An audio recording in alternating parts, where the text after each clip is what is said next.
ದಶಕಗಳಿಂದ ದೇಶದ ಆರ್ಥಿಕತೆಯ ಇಂಜಿನ್ ಆಗಿ ಕೆಲಸ ಮಾಡುತ್ತಿದ್ದ ಬೆಂಗಳೂರು ಇಂದು ಸಂಕಷ್ಟದ ಸುಳಿಯಲ್ಲಿ ಸಿಲುಕಿದೆಯೇ? ಹೌದು ಎನ್ನುತ್ತಿವೆ ಇತ್ತೀಚಿನ ಬೆಳವಣಿಗೆಗಳು. ರಿಯಲ್ ಎಸ್ಟೇಟ್ ಉದ್ಯಮದ ಸ್ಥಗಿತ, ಕಾರ್ಮಿಕರ ವಲಸೆ ಮತ್ತು ಗಗನಕ್ಕೇರುತ್ತಿರುವ ಬೆಲೆ ಏರಿಕೆಯಿಂದಾಗಿ ಬೆಂಗಳೂರಿನ ಆರ್ಥಿಕತೆ ಅಧೋಗತಿಯತ್ತ ಸಾಗುತ್ತಿರುವ ಆತಂಕ ಮೂಡಿದೆ.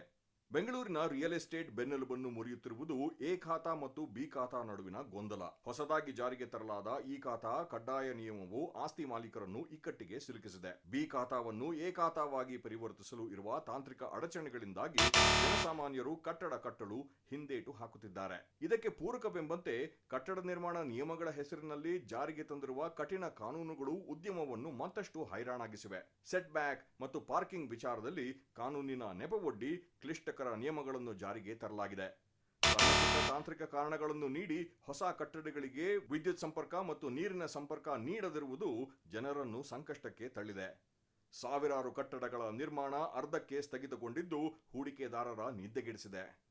ಬೆಂಗಳೂರಿನ ನಿರ್ಮಾಣ ಹಂತದ ಬಹುಪಾಲು ಕೆಲಸಗಳು ಉತ್ತರ ಭಾರತದ ಕಾರ್ಮಿಕರ ಮೇಲೆ ಅವಲಂಬಿತವಾಗಿದೆ. ಆದರೆ ಪ್ರಸ್ತುತ ಪೆಟ್ರೋಲ್, ಡೀಸೆಲ್ ಮತ್ತು LPG ಗ್ಯಾಸ್ ಬೆಲೆ ಏರಿಕೆಯಿಂದಾಗಿ ಜೀವನ ನಿರ್ವಹಣೆ ಕಷ್ಟಕರವಾಗಿದೆ. ದುಡಿದ ಹಣವೆಲ್ಲ ಜೀವನಕ್ಕೆ ಸಾಕಾಗುತ್ತಿರುವುದರಿಂದ ಕಾರ್ಮಿಕರು ಅನಿವಾರ್ಯವಾಗಿ ತಮ್ಮ ರಾಜ್ಯಗಳಿಗೆ ಮರಳುತ್ತಿದ್ದಾರೆ. ಕೇವಲ ರಿಯಲ್ ಎಸ್ಟೇಟ್ ಮಾತ್ರವಲ್ಲ, ಸಣ್ಣ ಮತ್ತು ಮಧ್ಯಮ ವ್ಯಾಪಾರಗಳು ನೆಲಕಚ್ಚಿವೆ. ಈ ವರ್ಷ ದಾಖಲೆಯ ಬಿಸಿಲು ಬೆಂಗಳೂರಿಗರನ್ನು ಹೈರಾಣಾಗಿಸಿದೆ. ಬಿಸಿಲ ಬೇಗೆಗೆ ಹೆದರಿ ಜನ ಹೊರಬರಲು ಹಿಂಜರಿಯುತ್ತಿರುವುದು ಮಾರುಕಟ್ಟೆಯಲ್ಲಿ ವಹಿವಾಟು ಇಳಿಕೆಯಾಗಲು ಕಾರಣವಾಗಿದೆ. ಇದು ಅಘೋಷಿತ ಲಾಕ್ಡೌನ್ನಂತಹ ಪರಿಸ್ಥಿತಿಯನ್ನು ನೆನಪಿಸುತ್ತಿದೆ. ರಾಜ್ಯದ ಆದಾಯದ ಬಹುಪಾಲು ಪಾಲನ್ನು ಬೆಂಗಳೂರು ಮತ್ತು ಸುತ್ತಮುತ್ತಲಿನ ಮಹಾನಗರಗಳೇ ನೀಡುತ್ತವೆ.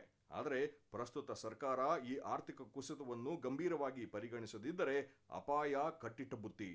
ರಿಯಲ್ ಎಸ್ಟೇಟ್ ಕುಸಿದರೆ ಸ್ಟ್ಯಾಂಪ್ ಡ್ಯೂಟಿ ಮತ್ತು ನೋಂದಣಿ ಶುಲ್ಕದ ಮೂಲಕ ಬರುವ ಕೋಟ್ಯಂತರ ರೂಪಾಯಿ ಆದಾಯಕ್ಕೆ ಕತ್ತರಿ ಬೀಳಲಿದೆ. ಬೆಂಗಳೂರಿನ ರಿಯಲ್ ಎಸ್ಟೇಟ್ ಗೊಂದಲಗಳನ್ನು ಬಗೆಹರಿಸಿ ಬೆಲೆ ಏರಿಕೆಯನ್ನು ನಿಯಂತ್ರಿಸಿ ಉದ್ಯಮಗಳಿಗೆ ಪೂರಕ ವಾತಾವರಣ ಕಲ್ಪಿಸುವುದು ತುರ್ತು ಆದ್ಯತೆಯಾಗಬೇಕಿದೆ. ಇಲ್ಲದಿದ್ದರೆ ಕರ್ನಾಟಕದ ಆರ್ಥಿಕ ಭವಿಷ್ಯ ಮಸುಕಾಗುವುದರಲ್ಲಿ ಸಂಶಯವಿಲ್ಲ.